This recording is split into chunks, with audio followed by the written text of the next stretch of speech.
The automatic sliding glass doors parted with a soft, mechanical hiss, welcoming Keanu Reeves into the cool, sterile air of the city hospital. It was a bright Tuesday afternoon, the kind of day where the sun glares off the pavement and makes the outside world feel overly sharp and loud. Inside, however, the light was different. It was flat, white, and constant, humming from long fluorescent tubes embedded in the ceiling. The air here didn't smell like exhaust or hot concrete. It smelled sharp and clean, a distinct mixture of antiseptic wipes, old coffee, and the subtle metallic scent that seems to live in every medical center in the world. Keanu stepped forward, his boots making almost no sound on the polished linoleum floor. He was dressed simply in a dark hoodie, worn-in jeans, and a baseball cap pulled low over his forehead. It was his uniform for invisibility, a way to move through the world without drawing a circle of eyes around him. In his hand, he clutched a small navy blue duffel bag. The strap was digging into his palm, not because the bag was heavy, but because his hand was hurting. It was a dull, throbbing ache that had started as a nuisance months ago and had slowly grown into a constant reminder of the physical toll of his job. An old stunt injury, one he had ignored for too long, had finally demanded attention. He walked toward the reception desk, keeping his head down, but his posture relaxed. He wasn't here to perform. He wasn't here to be the guy from the movies. He was just a patient needing a fix for a hand that didn't work right anymore. The woman behind the counter looked tired. Her hair was pulled back in a tight bun, and she was typing rapidly, her eyes fixed on a screen that reflected a wash of blue light onto her face. When Keanu reached the desk, he waited a moment, giving her space to finish her thought. He didn't clear his throat or tap the counter to rush her. He just stood there, a quiet presence in the busy entryway. When she finally looked up, her eyes widened just a fraction. It wasn't a gasp or a stare, just a flicker of recognition. She saw the familiar curve of his nose and the kindness in his eyes before they disappeared under the shadow of his hat brim. Keanu offered a small, apologetic smile. He leaned in slightly, keeping his voice low so the people waiting in the plastic chairs behind him wouldn't overhear. "Hi," he said softly. "I have an appointment. The name is Jim. Jim K." The nurse nodded, her professional training kicking in immediately. She didn't ask for an autograph. She didn't whip out her phone for a selfie.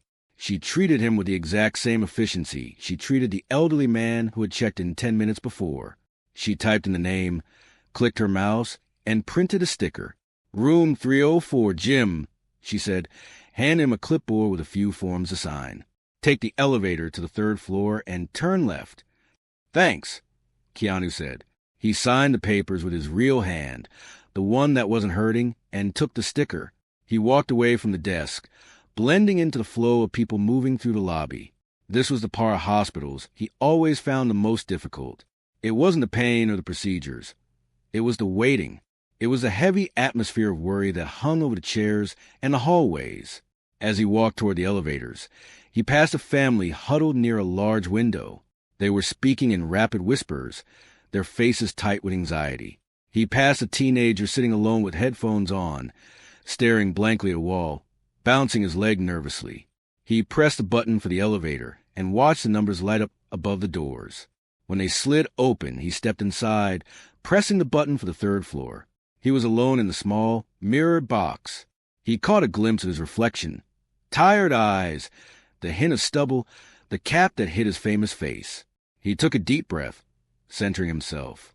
He knew that for the next few hours, he had to let go of whatever was happening in the outside world. He had to be present. The elevator dinged softly, and the doors opened onto a quieter floor. The 3rd floor was dedicated to outpatient surgery and recovery. It was less chaotic than the lobby, but the air felt heavier here. He walked down the long corridor, his footsteps squeaking occasionally. The walls were painted a soft, pale green, a color meant to be soothing, but that often just felt clinical. He found room 304 easily. It wasn't a private room, just a bay separated by curtains, but it was quiet. He placed his duffel bag on the chair and sat down on the edge of the narrow bed. The mattress was covered in crisp white paper that crinkled as he shifted his weight. A nurse in blue scrubs came in a few minutes later to check his vitals. She was chatty, explaining that the doctor was running a bit behind schedule because an earlier procedure had taken longer than expected. Keanu nodded. "Take your time," he said. "I'm in no rush." She took his blood pressure and temperature, made a note on her tablet, and left him alone with the thin curtain drawn around his small space. Keanu leaned back, resting his head against the wall. The dull throb in his hand seemed to pulse in time with the silence. He looked around his little area. There was a metal stand with an empty 4-bag hanging from it, a small rolling tray table, and a hook on the wall for his bag. It was impersonal, cold, and lonely, but beyond the curtain, he could hear the life of the hospital continuing. He heard the squeak of rubber-soled shoes in the hallway. He heard the distant ding of a call button. He heard a cart rattling by. And then, through the gap in the curtains near the floor, he saw a pair of small, worn sneakers step into bay next to his. They belonged to a child.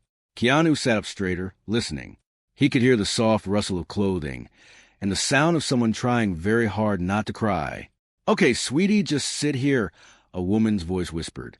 It was a gentle voice, but it was frayed at the edges, like a rope that had been pulled too tight. "The doctor will be here soon." "Does it hurt?" a small, high-pitched voice asked. The voice was shaking.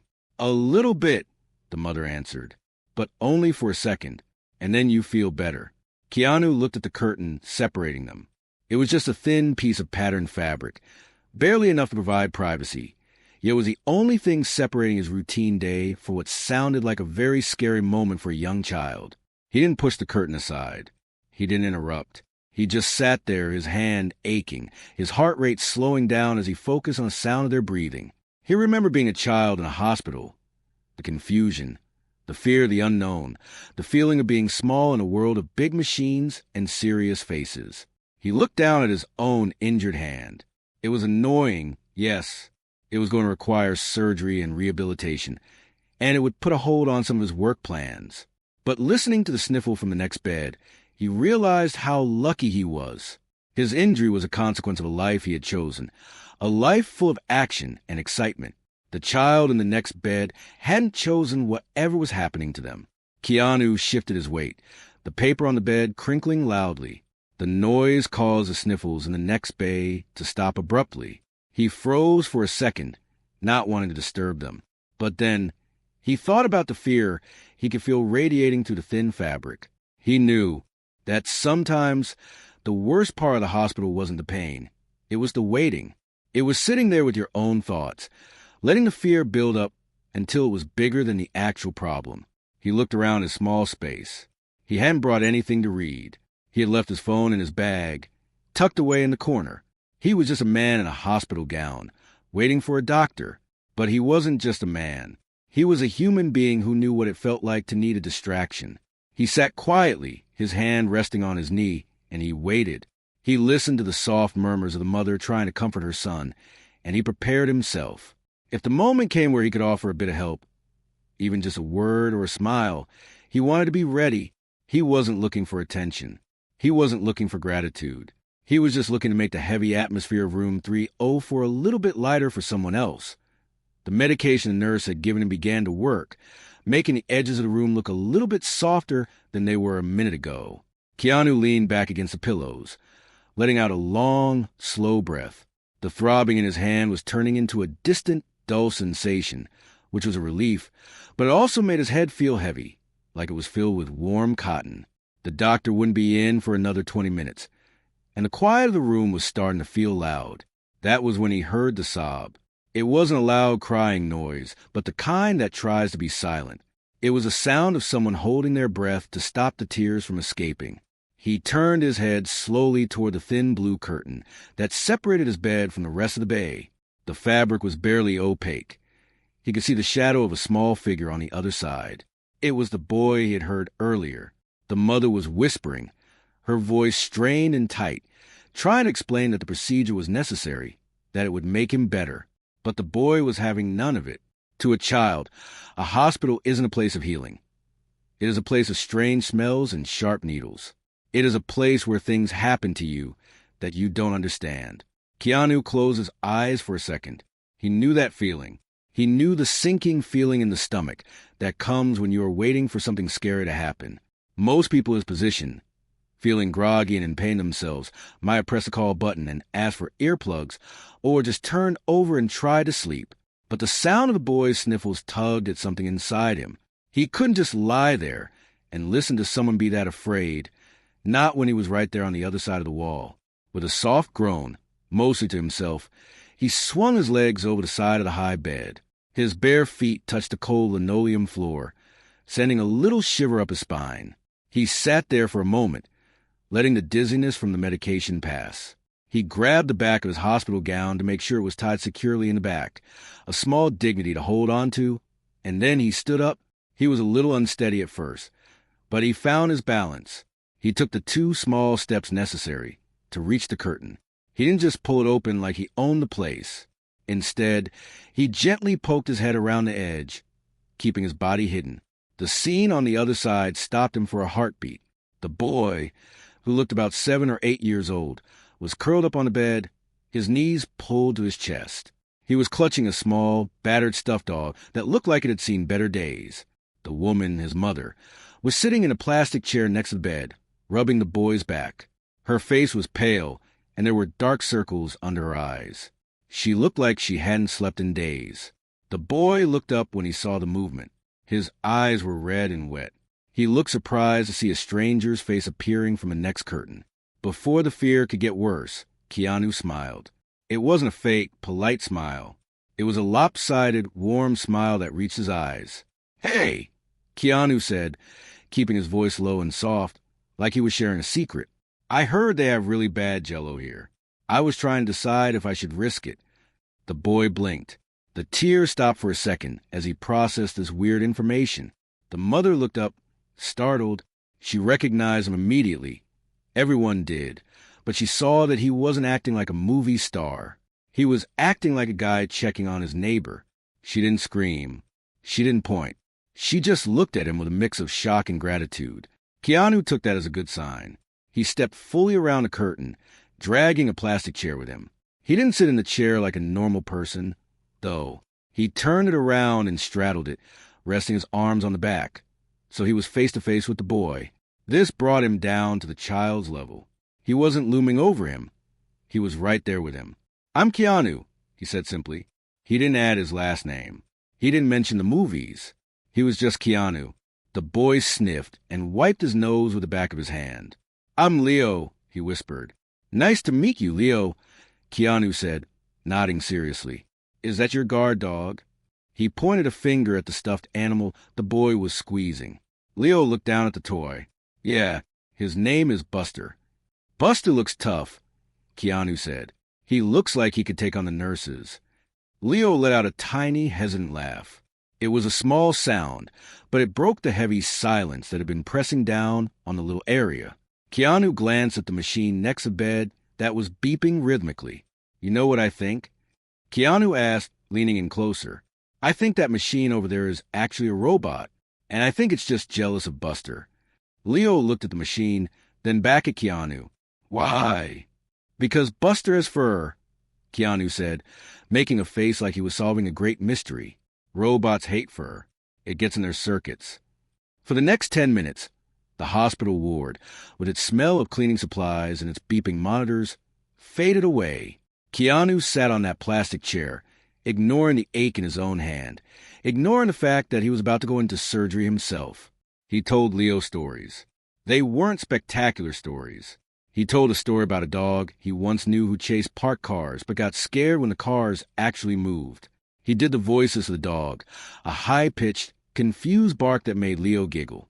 He made a joke about the hospital socks, the ones with the rubber grips on the bottom, saying they were actually special ninja shoes.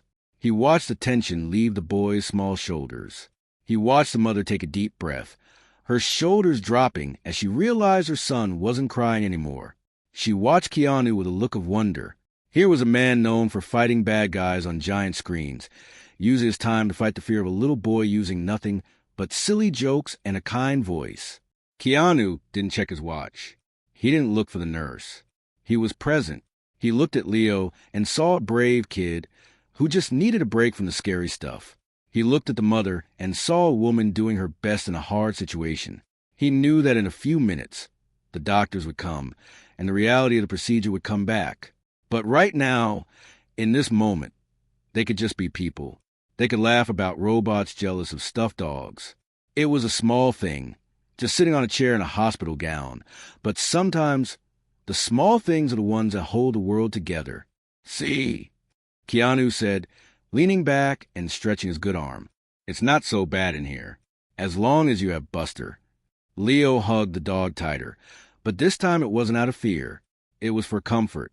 Thanks, mister, Leo said. Anytime, Leo, Keanu replied, his voice gentle. The connection was simple, human, and real. No lights, no cameras, no scripts. Just one person helping another person carry a heavy load, even if only for a few minutes. The laughter that had bubbled up after the robot joke slowly settled into a comfortable silence.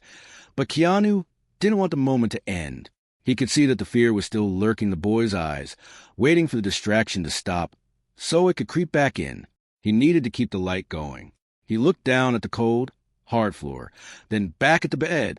Without a second thought, he slid off the plastic chair and lowered himself down.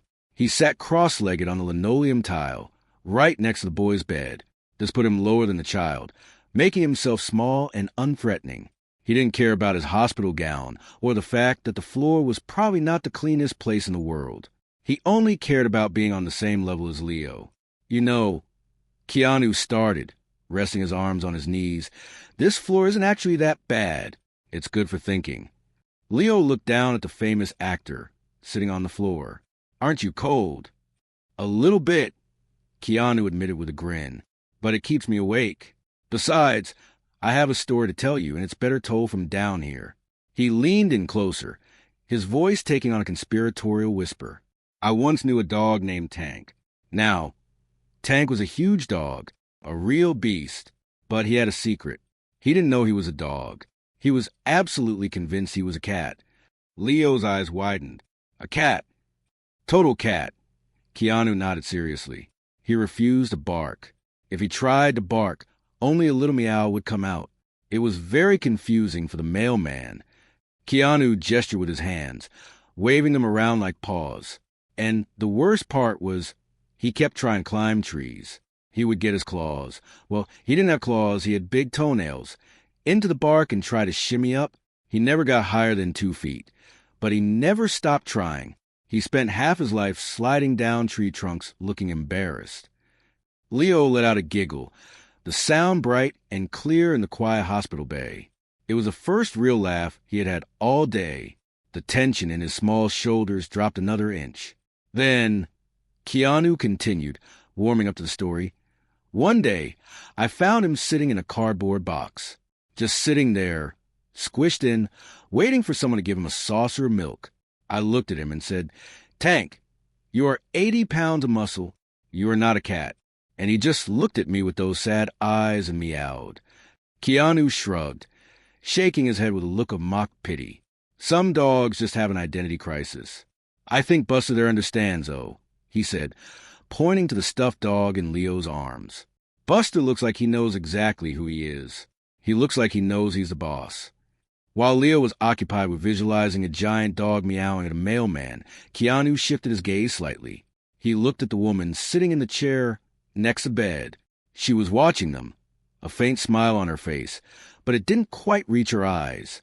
She looked exhausted. Her hair was falling out of its clip, and there were deep lines of worry etched around her mouth. She had been strong for her son for hours, maybe days, and the weight of it was pressing down on her. Keanu decided to switch gears. He turned his head toward the hallway and squinted his eyes, scrunching up his nose.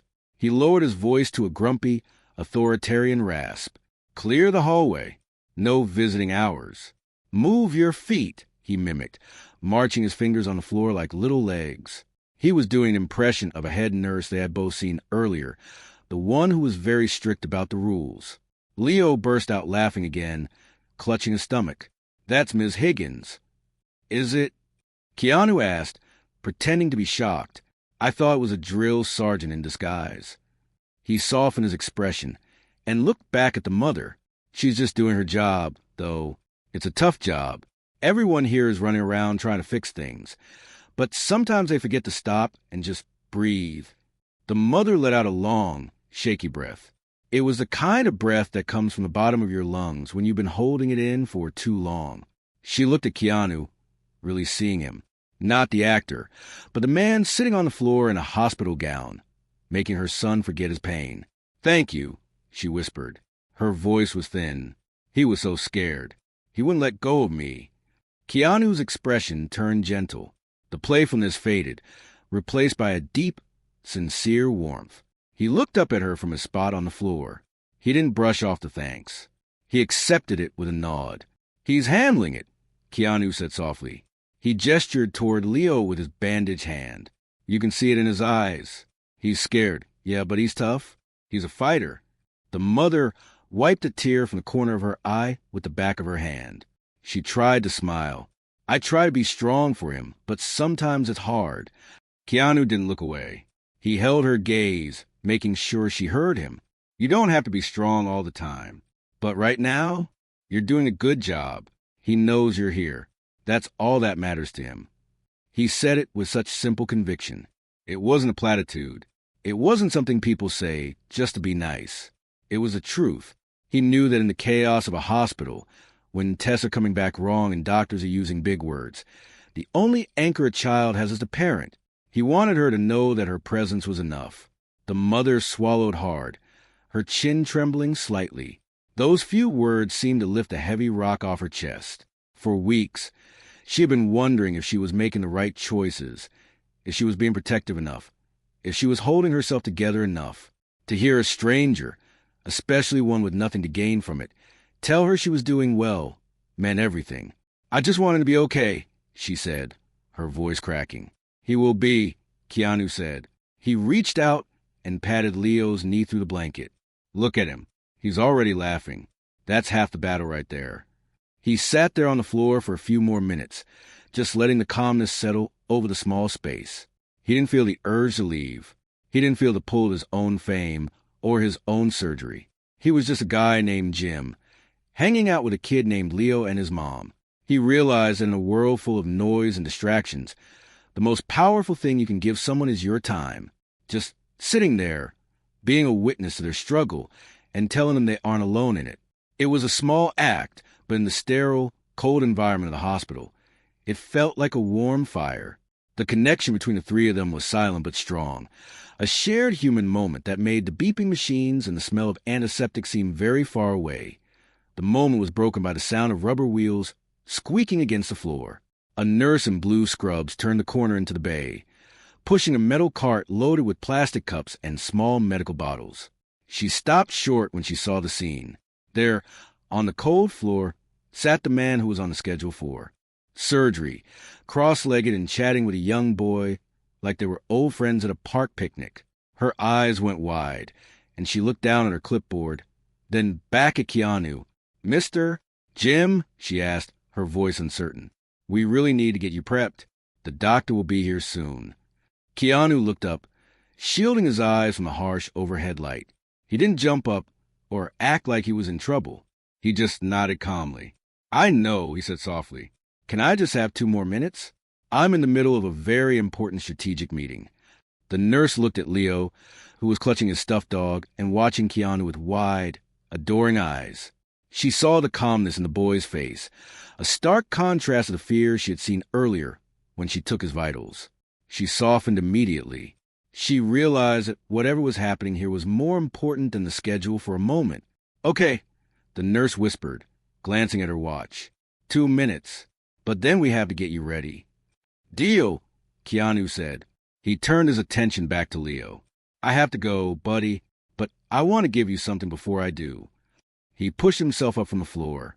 His knees popped a little bit, and he had to steady himself on the metal bed frame. The adrenaline and distraction had been keeping the pain at bay, but as he stood, the soreness in his hand and the stiffness in his joints returned. He ignored it. He walked over to the chair where he had left his duffel bag. He unzipped the main pocket and rummaged around past his change of clothes and his wallet. His fingers brushed against a small, spiral-bound notebook. It was an old thing, the cover bent and the corners worn soft.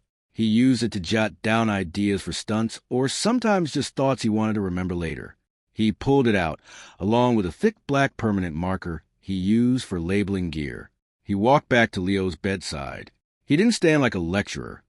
He pulled the metal tray table over and leaned on it, opening the notebook to a fresh, white page. The marker made a strong, chemical smell as he uncapped it. "I'm not a great artist," Keanu warned, his tongue sticking out slightly in concentration as he began to draw. "But I can draw a mean superhero." He worked quickly, his hand moving with confident strokes even though it was bandaged. He drew a figure with a tiny head and a giant, muscly arm. He gave the hero a cape that was flapping in the wind, even though the hero was standing still. He drew a mask that looked a bit like a pair of goggles. It wasn't a masterpiece. It was a sketch. It was messy and raw, full of life. Underneath the drawing, he paused for a moment. He thought about the bravery it took just to lie in that bed and be scared. He thought about the courage the mother showed every single day. He wrote in big, bold letters, asterisk to Leo, "The bravest hero I know. Keep fighting, asterisk." He tore the page carefully out of the notebook. The sound of the paper ripping was crisp in the quiet room. He folded it once, creasing the edge with his thumb, and handed it to Leo. "Here," Keanu said. "This is a license to be brave. You keep that. If you get scared, you just look at the picture and remember that even superheroes have to get fixed sometimes." Leo took the paper like it was made of gold. He stared at the drawing, his fingers tracing the black lines. A small smile tugged at the corner of his mouth. He didn't say a word, but the way he held the paper against his chest said enough. Keanu then turned his attention to the mother. She was still sitting in the plastic chair, looking up at him with a mixture of gratitude and sadness. He could see the weight she was carrying. It wasn't just a worry for her son. It was the exhaustion of being the strong one, the one who has to hold it all together when things are falling apart. He knew that feeling deep in his bones. He knew that sometimes the hardest thing in the world is to just keep standing when you want to fall down. He stepped closer to her. He didn't offer his hand to shake. He didn't just nod. He opened his arms. It was a slow, open invitation, giving her the chance to refuse if she wanted to. She didn't refuse. She stood up, and she practically collapsed into his embrace. It wasn't a polite celebrity hug. It wasn't the kind of hug you give a stranger you just met. It was a firm, tight hold. He wrapped his arms around her shoulders, and she buried her face in his shoulder, clutching the back of his hospital gown. For a long moment, neither of them moved. He didn't pat her back awkwardly or try to pull away. He just held her up. He let her lean on him. He could feel her shoulders shaking slightly against him. "It's going to be okay," he whispered into her hair. His voice was low and rough, full of quiet certainty. "You're doing a good job. It's going to be okay. One step at a time." He repeated the words like a mantra. One step at a time. They weren't magic words that would fix the medical diagnosis or pay the bills. But they were human words. They were the words of someone who had walked through dark valleys and found a way out. She squeezed him tighter, taking the strength he was offering and using it to fill her own empty reserves. When they finally pulled apart, her eyes were wet, but she looked a little lighter. The panic that had been tightening her face had loosened. She looked at him, really looked at him, and mouthed the words, "Thank you." Keanu nodded, his eyes crinkling at the corners. He turned back to the bed. Leo was watching them, holding the drawing of the superhero. "Take care of Buster," Keanu said, pointing to the stuffed dog. "I will," Leo whispered. Keanu held out his fist. It was a small gesture, cool and casual. Leo looked at the fist, then slowly reached out his own small hand and bumped it against Keanu's. "Be good, kid," Keanu said. With that, he turned and walked back toward his own side of the curtain. The nurse was waiting there, checking her watch, but she didn't look annoyed anymore. She looked moved. She held the curtain aside for him as he stepped back into his little area. He didn't look back for applause. He didn't wait for Leo or the mother to say anything else. He just sat back down on his own bed, the paper crinkled under him, and let out a long, tired breath. The curtain was still partly open, and he could hear the mother whispering to Leo about the superhero on the paper. Keanu closed his eyes and leaned his head back against the wall. His hand hurt, his body was tired, and he was about to go into surgery. But for the first time that day, his heart felt completely full. The sun had dipped below the skyline by the time Keanu was finally clear to leave. The city outside was transitioning from the golden hour to the deep blues and purples of the evening. The fluorescent lights of the hospital seemed to buzz even louder now that the place was quieting down for the night. Keanu walked slowly toward the exit, his hand wrapped in a fresh bandage, his body feeling heavy and drained. He was wearing his hoodie again, the cap pulled low, effectively putting his invisibility cloak back on. He reached the main lobby. The automatic sliding glass doors parted smoothly, letting in a rush of cool evening air. It wasn't raining. The sky was clear and crisp, filled with the distant noise of traffic and the hum of the city waking up for the night. Keanu stepped out, taking a deep breath. The air smelled like exhaust and fried food from a street vendor nearby, a stark contrast to the sterile smell of the ward. He didn't look back at the building. He didn't ask the nurse at the desk to tell Leo goodbye for him. The moment had passed, and it was perfect the way it was. He didn't need to add a lengthy goodbye to it. He just walked to the curb where his ride was waiting. He slid into the back seat, the car door clicking shut with a heavy thud. As the vehicle pulled away from the curb and merged into a flow of traffic, Keanu leaned his head against the cool glass of the window. He watched the lights of the hospital grow smaller in the rearview mirror until they disappeared around a corner. He closed his eyes. His hand hurt, and he was tired, but his mind was calm. He didn't feel the need to check his phone or post about his day. He had done something real, something that mattered, and keeping it private made it even more valuable. Back in room 304, the atmosphere had changed completely. The heavy cloud of fear that had hung over the bay had lifted. The mother sat holding the folded piece of notebook paper.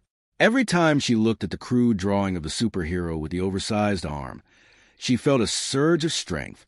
It was just a sketch on a ripped piece of paper, but it was a shield against the worry. Leo was sleeping now, his breathing steady and deep, his arm still wrapped around his stuffed dog, Buster. The mother pulled out her own phone. She took a picture of the drawing, careful not to use a flash and wake her son. She stared at the image on her screen. She didn't want to sell it to a magazine. She didn't want to make a viral post for attention. She simply sent it to a close friend with a message. Asterisk. You won't believe who just sat on the floor with Leo. He saved our day. Asterisk. That friend, seeing the genuine emotion in the message and the heartwarming drawing, felt moved. With the mother's permission, she shared the story on a local community page. She posted the photo of the sketch and wrote a simple caption about how a famous actor had taken time to comfort a scared child, asking for nothing in return. The internet is often a noisy place, full of arguments and complaints. But this story was different. It struck a nerve. Within hours, the post began to spread. People didn't scroll past it. They stopped. They read the words. They looked at the messy, heartfelt drawing. It wasn't long before a local news blog picked it up, and then a national entertainment site. But the headlines weren't about Keanu's new movie or his net worth. They were simple, asterisk, Keanu Reeves spreads kindness in hospital ward. Asterisk, millions of people saw the story. Comments flooded in from every corner of the world. People wrote about how they were having a bad day, but reading about a man sitting on a cold floor to make a boy laugh made them feel a little bit better. Strangers from different countries shared the post, tagging friends and saying, asterisk, we need more of this. Asterisk, what touched people the most wasn't that he was a celebrity. It was that he didn't act like one. In a world where many people with power and money often separate themselves from the struggles of everyday life, here was a man who had walked right into the center of a struggle and sat down in the dirt with them. He didn't write a check and walk away. He gave his time. He gave his presence. He treated a scared little boy and a tired mother with the same dignity and respect he would give a world leader. The story became a ripple effect of kindness. People read it and decided to do something nice for someone else. A person in a coffee shop paid for the order of the person behind them. A neighbor went over to help an elderly woman with her groceries. A teenager sat down to talk to a lonely kid at school. The story of the hospital visit wasn't just about Keanu anymore. It was about the power of empathy. It was a reminder that you don't have to be rich or famous to change someone's day. You just have to care enough to stop. Days passed, and the buzz eventually died down, as things do on the internet. The headlines moved on to the next big thing. But for the mother and Leo, the impact was permanent. The drawing was framed and hung on Leo's wall when he got home. It became a symbol of bravery for him. Whenever he had to go back for a checkup, he would look at the picture and remember the funny man with the deep voice who sat on the floor. Keanu never spoke about it publicly in an interview. He never confirmed or denied the rumors. He didn't need to. He knew that the best moments in life aren't the ones that are captured on camera and broadcast to the world. The best moments are the quiet ones, the ones that happen between two people or three in a small room away from the spotlight.